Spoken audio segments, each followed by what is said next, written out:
Bible for Children presents God Honors Joseph the Slave. Written by Edward Hodges, produced by Bible for Children.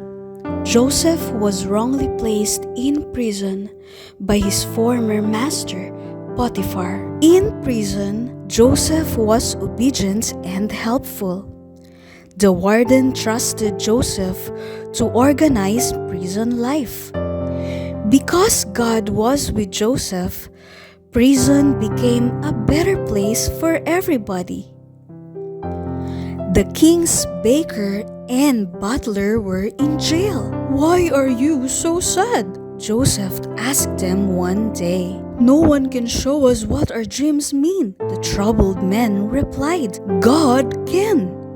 Joseph said, "Tell me the dreams." "Your dream means that in 3 days you will be back in King Pharaoh's favor." Joseph told the butler, "Remember me and ask Pharaoh to free me." The baker's dream held bad news. "You will die in 3 days," Joseph said. Both dreams came true. But the butler forgot about Joseph until Pharaoh woke up troubled one day. "I have a bad dream," he cried. None of his wise men could show him its meaning. Then the butler remembered Joseph in prison. He told Pharaoh about him. Pharaoh sent for Joseph immediately. "Your dream is a message from God," Joseph told the king. "Egypt will have 7 years of plenty, then 7 years of awful famine. Plan now to store food during the 7 good years." Joseph advised Pharaoh, "Or your people will starve to death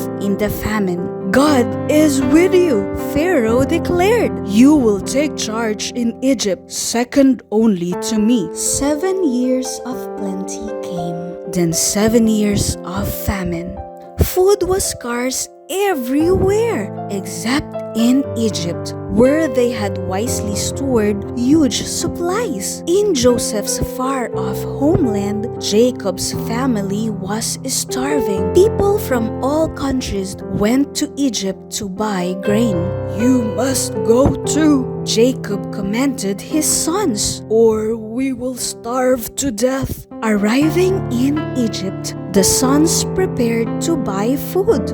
Jacob's sons bowed low before the lordly person in charge of Egypt. They did not recognize Joseph, their brother. But Joseph knew them. Joseph remembered his boyhood dreams.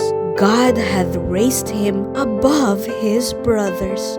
Joseph was very wise. He spoke roughly and kept his brother Simeon hostage. "Take food, go home, and return with your youngest brother," he ordered. "Then I will know you are not spies." The brothers thought that God might be punishing them for selling Joseph as a slave many years before. Jacob and his sons were confused. "Our money was returned in the grain, and the ruler said we must bring Benjamin." Jacob would not let Benjamin go, but soon the food was used up. The brothers had to go back to Egypt. Benjamin went with them. When Joseph saw Benjamin, he ordered his servants to prepare a great feast. The brothers were invited. "Is your father alive and well?" Joseph asked. Perhaps he was thinking of how he could bring the whole family together. Joseph also wanted to know if his brothers were really sorry for their sins of many years before.